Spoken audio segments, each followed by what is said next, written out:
Hello students, welcome to my channel. तो आज हम लोग पढ़ने वाले हैं केमिस्ट्री का क्लास 12 का first chapter, that is solution.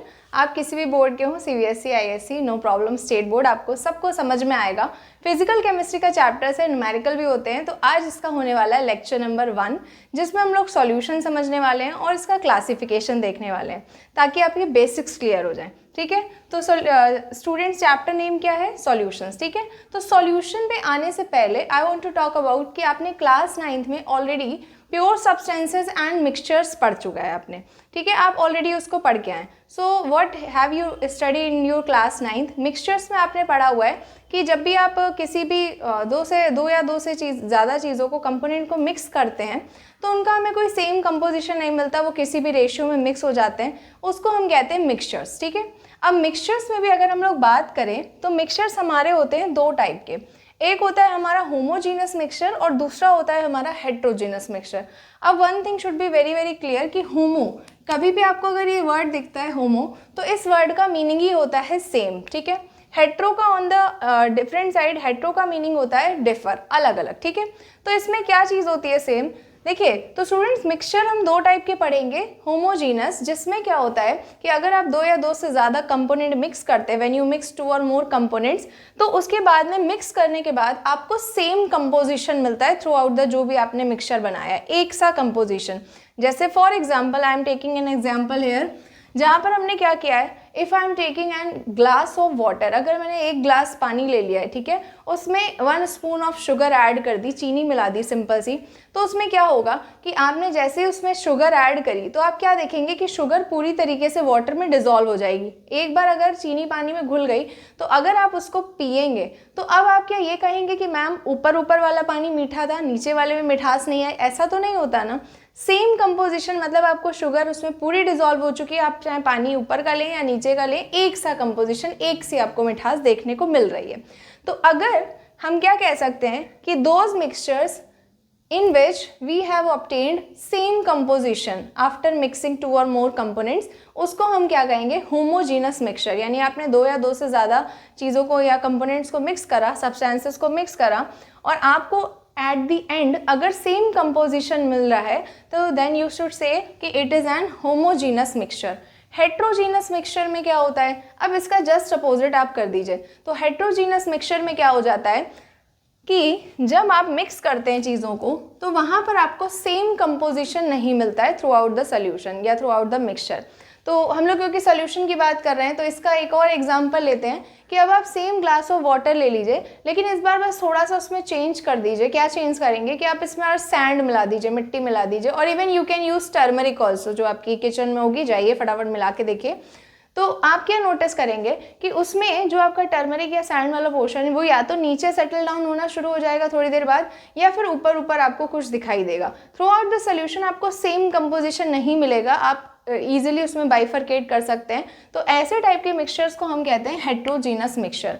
अब हम लोग बारी आ जाते हैं किस पर? हमारे जो चैप्टर की मेन चैप्टर नेम जो है, वो सबसे ज़रूरी है समझना।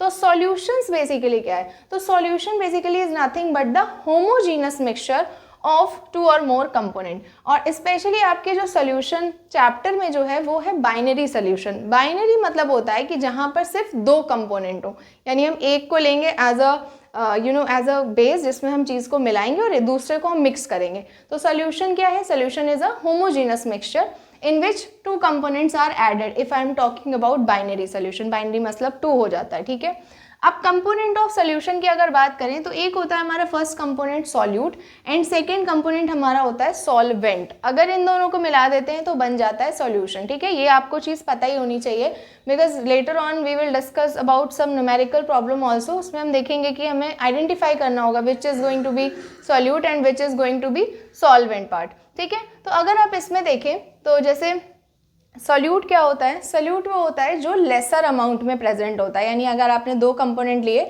तो जो कम अमाउंट में प्रेजेंट होगा उसको हम सॉल्यूट कह देंगे। लेकिन कई बार चीज़ इससे क्लियर नहीं होती है कि जो कम अमाउंट में वही क्लियर हो, वही सॉल्यूट हो। तो आपको इसमें एक चीज़ और याद रखनी है कि which is to be dissolve, यानी जिसको आप डिजॉल्व कर रहे हैं उसको आप क्या कहेंगे? सॉल्यूट। ठीक, अब on the other hand solvent क्या हो गया, तो सॉल्वेंट हो गया आपका जो मोर अमाउंट में प्रेजेंट है, यानी जो ज़्यादा अमाउंट में प्रेजेंट है और इन विच कोई चीज़ डिजॉल्व करी जा रही है, यानी कि solute is what which is to be dissolved and present in lesser amount, and solvent is what which is present in more amount and in which any component is to be dissolved.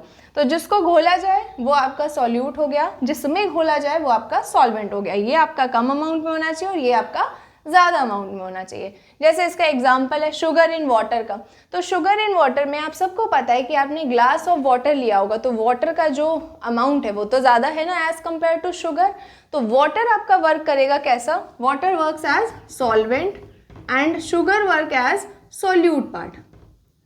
I hope students आपको clear हो गई होगी ये चीज़ कि solute lesser amount में होता है और उसको डिजॉल्व किया जाता है, और सॉल्वेंट आपका ज़्यादा अमाउंट में होता है, उसमें चीज़ों को डिजॉल्व किया जाता है। ठीक है, अब हम आ जाते हैं हमारे क्लासिफिकेशन वाले पार्ट पे। आई होप आपको समझ में आया होगा। आप बिल्कुल कमेंट कर सकते हैं, आपको अगर कहीं पर भी कोई भी प्रॉब्लम हो, आपका डाउट हो, तो आप कमेंट सेक्शन में उसको पूछिए, मैं आपको ज़रूर उसको क्लियर कर दूंगी। कमेंट सेक्शन में हो जाएगा तो उसमें, नहीं तो later on in each videos. ठीक है, जो भी हमारे आने वाले लेक्चर्स होंगे उसमें हम आपके डाउट को ले लेंगे। ठीक है, क्लासिफिकेशन ऑफ सोल्यूशन की अगर बात करें तो यहाँ पे हमने लिखा हुआ है on the basis of saturation. Classification भी सॉल्यूशन का हम दो टाइप से कर सकते हैं। पहला तो कैसे, on the basis of saturation, और दूसरा कैसे कर सकते हैं हम, on the basis of state, यानी कि सैचुरेशन के बेसिस पे हो जाएगा क्लासिफिकेशन और स्टेट के बेसिस पे। अब वन बाय वन इसको समझते हैं ज़रा कि अगर आप सैचुरेशन के बेसिस पर सोल्यूशन को क्लासीफाई करेंगे तो सॉल्यूशन आपका हो जाता है तीन टाइप का, saturated solution, unsaturated solution and super saturated. पहले तो हम समझ लेते हैं कि सैचुरेशन मैम क्या है, पहले तो ये बता दीजिए। तो I am going to explain this. बेटा जब भी सैचुरेशन वर्ड आ जाए ना, सैचुरेट वर्ड आ जाए, तो उसका सिंपल सा मीनिंग होता है कि जो जिस अमाउंट तक हो सकता था वो ऑलरेडी चीज़ हो चुकी है। जैसे कि अगर हम सैचुरेटेड और अनसैचुरेटेड की बात करें ना, तो अगर हम अपनी बात करें, लेट अस सपोज, तो कई बार ऐसा होता है ना कि आप खाना तो खाते हैं, लेकिन कोई चीज़ आपकी बहुत फेवरेट है तो आप उसको बहुत मन से खाएंगे, अमाउंट में अपना अच्छे से खा लेंगे, and then you will become happy. आप उस टाइम पे सैचुरेट कंडीशन पे होंगे। कई बार चीज़ें ऐसी होती है कि आपकी पसंद की बनी ही नहीं, हो सकता है कि आपने उसी अमाउंट में वो चीज़ ले ली हो, लेकिन फिर भी अभी आप अवेलेबल हैं कि अगर आपको कोई आपकी फेवरेट चीज़ दोबारा ऑफर करेगा तो आप वो चीज़ खा सकते हैं। यानी दोनों ही कंडीशन में आपने खाना खाया, एक कंडीशन में आप सैचुरेट हो गए, दूसरी कंडीशन में आप अनसैचुरेटेड रह गए। तो चलिए बैक टू द टॉपिक, फटाफट से समझते हैं। सैचुरेटेड सोल्यूशन वो सोल्यूशंस होते हैं जिसमें अगर हमने एक बार सॉल्वेंट ले लिया है और सॉल्यूट मिलाना स्टार्ट किया है तो एक ऐसी कंडीशन आ जाएगी जब और सॉल्यूट ऐड होना बंद हो जाएगा, यानी जितना कैपेसिटी थी सॉल्वेंट की सॉल्यूट को डिसॉल्व कराने की वो ऑलरेडी हो चुकी है, अब उसमें और ज़्यादा सॉल्यूट डिसॉल्व नहीं हो सकता है। जैसे फॉर एग्जांपल अगर आप वाटर का एक ग्लास ही ले लें और उसमें शुगर ही ऐड करते चले जाएं, तो शुगर आपने ऐड करी, फिर और ऐड करी, फिर 2 स्पून, 3 स्पून, 5 स्पून, 10 स्पून, तो एक कंडीशन ऐसी आएगी कि द सोल्यूशन बिकम थिक, वैसा सोल्यूशन थिक बन जाएगा और अब आप डाल तो रहे हैं, स्टर भी कर रहे हैं, बट वो शुगर अब डिसॉल्व नहीं हो रही है। यानी we can say the solution in which no more solute is to be added is known as saturated solution. Students अगर आप अपने नोट्स बनाएंगे तो आपको और अच्छे से समझ में आएगा, तो इसलिए मैं बहुत धीरे धीरे बोल रही हूँ। अगर आप नोट डाउन करना चाहें तो बिल्कुल आप सिंपल वे में इसको नोट डाउन भी कर सकते हैं, आपको बहुत हेल्प मिलेगी। Unsaturated solution on the other hand, अब इसका जस्ट अपोजिट है ना, सैचुरेटेड का अपोजिट अनसैचुरेटेड है, तो अनसैचुरेटेड में बच्चों क्या हो गया, अनसैचुरेटेड में क्या हो गया कि अब आप इसमें अभी भी सॉल्यूट ऐड कर सकते हैं, यानी कि ऐसा solution in which more solute is to be added, solute उसमें और ऐड किया जा सकता है, उसको हम कहते हैं अनसैचुरेटेड सॉल्यूशन। यही तो हमने बात करी थी आपसे स्टार्टिंग में कि आपने खाना दोनों कंडीशन में खाया है, आप एक में सैचुरेट हो चुके हैं जिसमें आपको अब नहीं चाहिए, आपकी फेवरेट चीज़ आपने ऑलरेडी खा ली है, लेकिन अनसैचुरेटेड कंडीशन वहाँ पर है जिसमें अभी भी अगर आपको आपकी फेवरेट चीज़ मिले तो यू आर ओपन कि हाँ लाओ दे दो, खा लूँगा मैं, ठीक है। तो saturated solution is what in which no more solute is to be added, unsaturated solution is what in which more solute is to be added, और सोल्यूट इसमें ऐड करेंगे तो वो भी अभी भी डिसॉल्व हो जाएगा। Now move to the third part, super saturated solution. अब आप देख रहे होंगे कि मैम सैचुरेटेड तो लिखा है, सुपर बना लिया, इसका मतलब सैचुरेट में ही कुछ और अच्छा हो गया होगा, इससे भी बहुत अच्छा। तो स्टूडेंट्स ये बिल्कुल ऐसे ही सिंपल सी चीज़ है। तो इसके लिए फिर से देखिए, आपको इस चैनल पे ना रियल लाइफ एग्जाम्पल्स इतने मिलेंगे कनेक्ट करते हुए चीज़ों के कि आप कंसेप्ट एक बार पढ़ेंगे, इस वीडियो को एक बार देखेंगे, 2 बार देखेंगे, थोड़ा बहुत नोट्स बनाएंगे और आपको वो चीज़ याद हो जाएगी। आई एश्योर यू, अगर आप रेगुलर रहते हैं तो। सुपर सैचुरेटेड के लिए वापस आते हैं, अपने वही खाने पीने वाले एग्जाम्पल पे आ जाते हैं। तो बच्चों कभी कभी आपने देखा होगा कि आपने घर में अपने रोटी सब्जी और दाल चावल कुछ भी खाया, तो कई बार लेफ्ट ओवर रह जाती है ना हमारी चीज़ खाने की, तो हम क्या करते हैं, सिंपली उसको फ्रिज में रख देते हैं। ठीक है, उस केस में क्या होता है कि जो आपने रखा है, specially I am talking about जिसमें थोड़ा वाटर रिच पानी वगैरह हो, जैसे कि आप पानी वाली जो भी ऐसी सब्जियां होती है जिसमें पानी का अमाउंट, रसे वाली सब्जी वैसा हो गया, या सिंपल दाल ही हो गई, उसको आप देख सकते हैं। तो अगर आप वो बची हुई खाने को या ऐसे कंपोनेंट को फ्रिज में रख देते हैं, तो आप क्या नोटिस करते हैं कि जब आप फ्रिज ओपन करते हैं तो वो बहुत थिक हो जाती है, दाल बहुत आपकी एकदम गाढ़ी हो जाएगी, थिक सोल्यूशन बन जाएगा। फिर आप क्या करते हैं, उसको गैस पर रख दीजिए, वापस से उसको हीट करिए, टेम्परेचर बढ़ाइए, तो आप क्या नोटिस करेंगे कि अब उसकी डेंसिटी, मतलब अब वो फिर से डाइल्यूट होना स्टार्ट हो गई, थिन होना स्टार्ट हो गई, पतली हो गई फिर से, तो अब आप उसमें फिर से कुछ ऐड कर सकते हैं। तो super saturated is like that कि जो आपका सॉल्यूशन ऑलरेडी सैचुरेट बन चुका है, अब हम दोबारा उसको अनसैचुरेट में कन्वर्ट करेंगे। कैसे करेंगे? बाय रेजिंग टेम्परेचर, क्योंकि अभी हमने आपको बताया ना गैस पर रख देते हैं।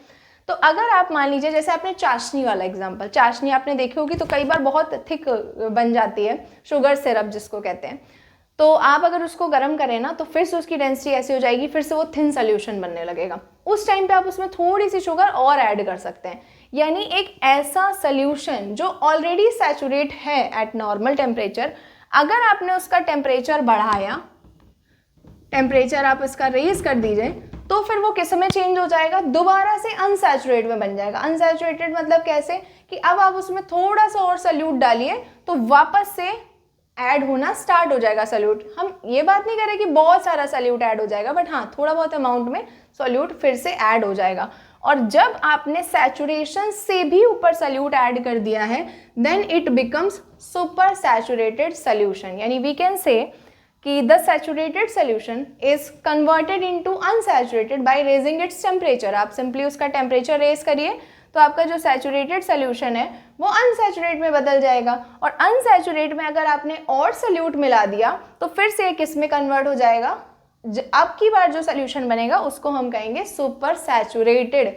यानी जो उसकी एक सैचुरेशन की लिमिट थी ना, आपने उसके भी आगे उसको ऐड अप कर दिया और फिर आपका सोल्यूशन कैसा बन गया, it becomes super saturated. I hope आपको इतनी बात समझ में आई होगी कि सोल्यूशन क्या था। Solution is a homogeneous mixture in which basically 2 components present, क्योंकि हमारे सिलेबस में बाइनरी सोल्यूशन है, हम लोग 2 कंपोनेंट की बात करते हैं। होमोजीनियस, हेट्रोजीनियस हमने आपको बता दिया, the mixture in which as a resultant same composition is obtained, homogeneous mixture जिसमें एक से ज़्यादा अगर कंपोजिशन आपको सेम ना मिले, यानी 2 आप फेजेस उसके देख पाएँ, उसको आप हेट्रोजीनियस कहेंगे। कंपोनेंट्स की बात करें तो सॉल्यूट और सॉल्वेंट 2 कंपोनेंट होते हैं। सॉल्यूट जो लेसर अमाउंट में होता है that is to be dissolve, solvent जो मोर अमाउंट में होता है और जिसमें हम डिजॉल्व कर सकते हैं। जैसे शुगर इन वाटर में शुगर हमारा सॉल्यूट हो गया, वाटर हमारा सॉल्वेंट हो गया। क्लासिफिकेशन में भी हम लोगों ने एक क्लासिफिकेशन कवर किया on the basis of saturation. So saturated solution in which no more solute is added, unsaturated solution in which solute is to be added, अभी भी ऐड कर सकते हैं, and super saturated is what, unsaturated solution can be obtained by raising temperature in saturated solution, and after this we can add some more solute over it and then this solution becomes super saturated. I hope this is clear. तो अब हम लोग पढ़ने वाले हैं किसके बारे में, on the basis of states of matter. States के बेसिस पे हम देखने वाले हैं सॉल्यूशन का टाइप्स या सॉल्यूशन का क्लासिफिकेशन। ये हमारा सैचुरेशन के बेसिस पे था which we have already covered. तो अब हम देखने वाले हैं स्टेट्स ऑफ मैटर। तो अब आपको सबको पता है बच्चों कि हम लोग स्टेट्स में कितनी स्टेट्स जानते तो 5 हैं, बट हम लोग नॉर्मली कौन कौन सी देख सकते हैं, तो सॉलिड, लिक्विड, गैस, उसके बाद में प्लाज्मा और ब्रोमोस आइंस्टीनियम भी है, पर आपकी वो सारी उसकी बात हम लोग नहीं करेंगे। जो हम लोग नॉर्मल स्टेट देखते हैं तो 3 ही स्टेट्स के बारे में हम लोग अच्छे से जानते हैं, सॉलिड, लिक्विड एंड गैस। तो अब उसके बेसिस पे सोल्यूशन हमारे फिर से 3 टाइप के हो जाते हैं। Gaseous solution, liquid solution and solid solution. अब गैसियस सोल्यूशन, लिक्विड सोल्यूशन और सॉलिड सोल्यूशन ये हम कैसे पहचानेंगे? जो हमें एट द एंड सोल्यूशन की जो स्टेट मिलेगी, जैसे फॉर एग्जांपल हमने वाटर में शुगर को ऐड किया था, तो जो शुगर सिरप बना था उसकी फाइनल स्टेज लिक्विड थी, तो वो हमारा लिक्विड सोल्यूशन हो गया। ऐसे अगर किसी की फाइनल स्टेट गैस आती है तो वो गैसियस सोल्यूशन हो जाएगा, किसी की फाइनल स्टेट सॉलिड आती है तो वो सॉलिड सोल्यूशन हो जाएगा। पहचानेंगे कैसे?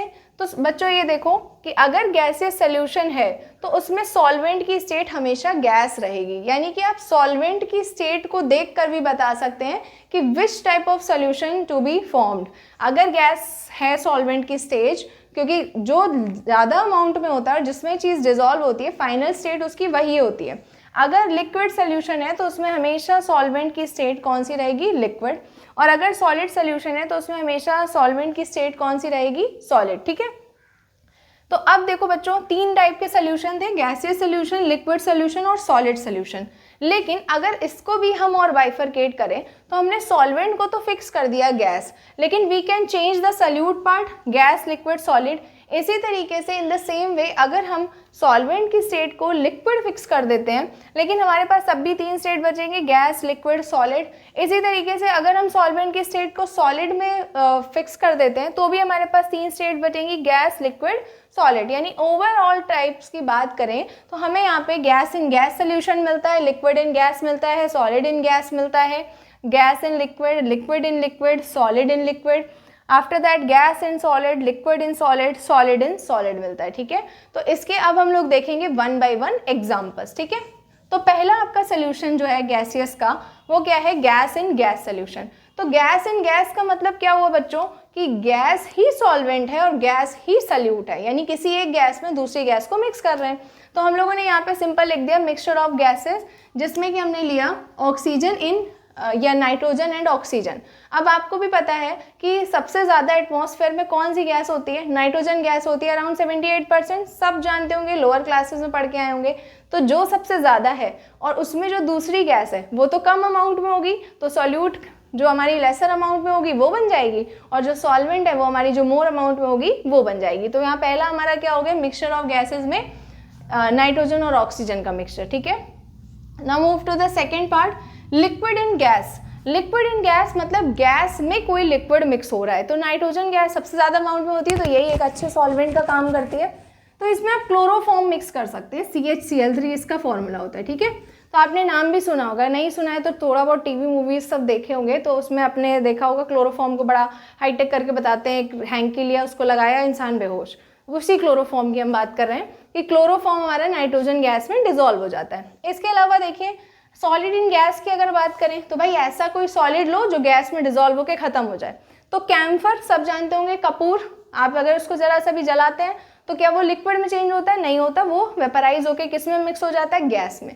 नाइट्रोजन गैस सबसे ज़्यादा क्यों यूज़ कर रहे हैं सॉल्वेंट की तरह? क्योंकि एटमॉस्फेयर में सबसे ज़्यादा प्रेजेंट कौन है? नाइट्रोजन गैस, और अपने आप में ये डिजोल्व भी कर लेती है। Now move to the liquid solution part. तो अगर गैस को लिक्विड में मिक्स करोगे तो इसका एग्जांपल है ऑक्सीजन एंड वाटर। भाई हमारे जितने भी एक्वा कल्चर हैं, जितने भी हमारे एक्वेटिक एनिमल्स हैं जो पानी में रहते हैं, वो सांस कैसे ले रहे हैं? ऑक्सीजन तो उनको भी चाहिए, जो रेस्पिरेशन। तो ऑक्सीजन हमारी वाटर में डिजोल्व हो जाती है। इसके अलावा अच्छा अमोनिया गैस भी है, वो भी वाटर में डिजोल्व हो जाती है। You can take this example also. Liquid in liquid, तो अभी हम लोगों ने देखा भाई ये तो बहुत सिंपल है, एल्कोहल जो है वो आपका वाटर में डिजोल्व हो जाता है। एल्कोहल की भी स्टेट लिक्विड होती है, वाटर की भी स्टेट लिक्विड होती है। इसके अलावा सॉलिड इन लिक्विड, अब भाई सॉलिड को लिक्विड में डिजोल्व करना है, तो अभी हमने शुगर इन वाटर देखा ही था। तो ऐसे ही ग्लूकोज है, ग्लूकोज भी आपका वाटर में डिजोल्व हो जाता है। ग्लूकॉन और ग्लूकोज का सबने पिया होगा, तो ग्लूकोज आपने लिया, उसको आपने वाटर में डिजोल्व करा, आराम से घुल गया, अरे बिल्कुल अच्छे से। ठीक है, सॉलिड सोल्यूशन की बात करें तो अब भाई जो हमारी फाइनल स्टेट है वो कौन सी होने वाली है? सॉलिड होने वाली है, यानी इसमें सॉल्वेंट फिक्स हो गया, सॉलिड। ठीक है, तो पहली हो गई हमारी गैस इन सॉलिड। भाई गैस को सॉलिड में डिजोल्व करो, तो ये आप एग्जांपल याद रखेंगे कि जो हाइड्रोजन गैस है वो आपकी पैलेडियम में डिजोल्व हो जाती है, पैलेडियम, प्लेटिनम। ठीक है, फिर है लिक्विड इन सॉलिड, तो लिक्विड को अब सॉलिड में डिजोल्व करना है, तो ये अमलगम ऑफ Hg मतलब मरकरी, आपने सुना होगा। Mercury is a metal, but वो एग्जिस्ट किस में करता है? नॉर्मल टेम्परेचर पर लिक्विड स्टेट में। तो वो मरकरी आपका सोडियम में डिजोल्व होने लगता है, तो उसको हम कहते हैं कि mercury amalgam of Hg with Na। इसका एक और अच्छा एग्जांपल होता है जो जेल बनता है ना, तो जेल भी ऐसे ही बनाया जाता है। उसमें जो सॉल्वेंट की स्टेट होती है वो लिक्विड होती है, वो सॉलिड होती है, और उसमें आप लिक्विड को ऐड करते हैं, ठीक है, तो वो आप याद रख सकते हैं। और लास्ट स्टेट है आपका सॉलिड एंड सॉलिड। भाई एलॉयज भी होती हैं, सॉलिड को ही सॉलिड में मिक्स करा जाता है। तो हम यहाँ पे जैसे देख रहे हैं गोल्ड, कॉपर इन गोल्ड, तो गोल्ड जो होता है आपका प्योर स्टेट में बिल्कुल, तो उसमें थोड़ा थोड़ा कॉपर ऐड किया जाता है। और एक और चीज़ आप याद रखिए, जैसे आप गोल्ड के वेराइटीज़ नहीं पढ़ते हैं, 24 carat, 22 carat, 18 carat, 14 carat, 9 carat भी अभी आने वाला है, सुन रहे हैं ऐसा, देखो आ जाए तो वो भी आपको पता चलेगा। तो ये सारी चीज़ें मतलब कैसे होता है, उसमें मिक्सिंग करी जाती है गोल्ड में, ठीक है। तो आज के लेक्चर में बच्चों हम लोगों ने क्या कवर किया, हम लोगों ने सॉल्यूशन चैप्टर स्टार्ट करा, चैप्टर नंबर 1। हमने समझा कि सॉल्यूशन क्या होता है, सॉल्यूशन के कंपोनेंट क्या होते हैं, उसके अगर 2 कंपोनेंट है तो किसकी क्या डेफिनेशन होती है, क्या मतलब होता है, वो सारी चीज़ें हम लोगों ने देखी, solute, solvent. After that we have studied about the mixtures also, homogeneous, heterogeneous, and after that we move to the part of classification जिसमें हमने on the basis of saturation पढ़ा, saturated solution, unsaturated solution and supersaturated solution, and after that we have already studied about the types of solution on the basis of their states, and we have studied it as a gaseous solution, liquid solution and solid solution। Again इनके 3 type बन गए, तो total मिला के ये आपके types हैं, ठीक है। नेक्स्ट लेक्चर में हम लोग कंसंट्रेशन वाला टर्म्स पढ़ेंगे, तो आप इस चैनल को ज़रूर से सब्सक्राइब कर लीजिएगा। आपको इस पर केमिस्ट्री रिलेटेड बहुत अच्छा कंटेंट मिलता रहेगा, सिंपल लैंग्वेज में आपको समझ में आती रहेंगी चीज़ें। तो आप इसको सब्सक्राइब कर लीजिए चैनल को, अपने फ्रेंड्स के भी साथ में शेयर कर लीजिए, क्योंकि आपको फ्री में, आपको कोई कोचिंग की ज़रूरत नहीं पड़ेगी, आप यहीं पर अपना सारा कवर कर सकते हैं, चाहे आप CBSE हो, ISC हो या फिर कोई स्टेट बोर्ड है। तो thank you so much for watching बच्चों। शेयर कर दीजिएगा इस वीडियो को, लाइक करिएगा, और आपके जो भी डाउट्स हो आप उसको कमेंट सेक्शन में ज़रूर लिखिएगा।